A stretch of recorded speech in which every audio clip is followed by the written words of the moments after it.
अस्सलामुअलैकुम वरहमतुल्लाहि वबरकातुहू। बच्चों, आज हम पढ़ेंगे मज़मून माहौल का मुतालिया, सबक नंबर 7 खुराक में ग़िज़ाइयत। तो बच्चों, आज हम इस सबक का आखिरी हिस्सा पढ़ेंगे। तो चलिए बच्चों, हम शुरू करते हैं।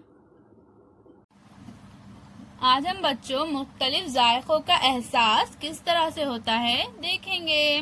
तो बच्चों, यहाँ पर हमें कुछ ग़िज़ाई अशिया के नाम दिए गए हैं।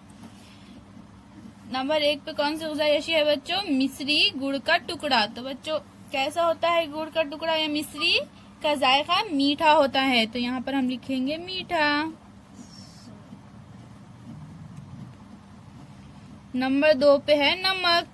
तो बच्चों, नमक का जायका कैसा होता है? नमकीन। तो यहाँ पर हम लिख देंगे नमकीन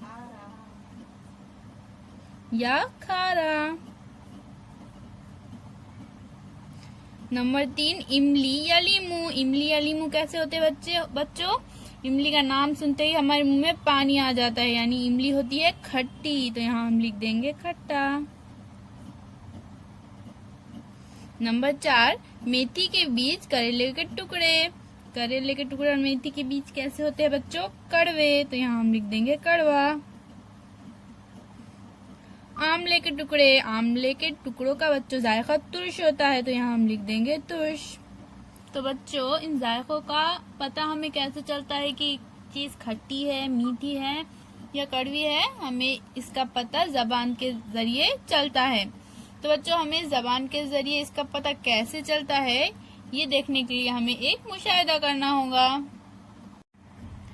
तो आपको क्या करना है बच्चों? जब आप सुबह जागते हो, उसके बाद मुंह अच्छी तरह धो लेना है। उसके बाद फिर जबान साफ करना है और आईने के सामने खड़े रहना है। इस तरह से बच्चों, आईने के सामने खड़े रहना है। अब जबान बाहर निकालना है। इस तरह से फिर जबान बाहर निकालना है। तो जबान कैसी नजर आ रही है, फिर उसे गौर से देखिए। जबान पर कुछ छोटे छोटे इस तरह से उभार नजर आते हैं बच्चों। इनको जायक कुलिया कहते हैं।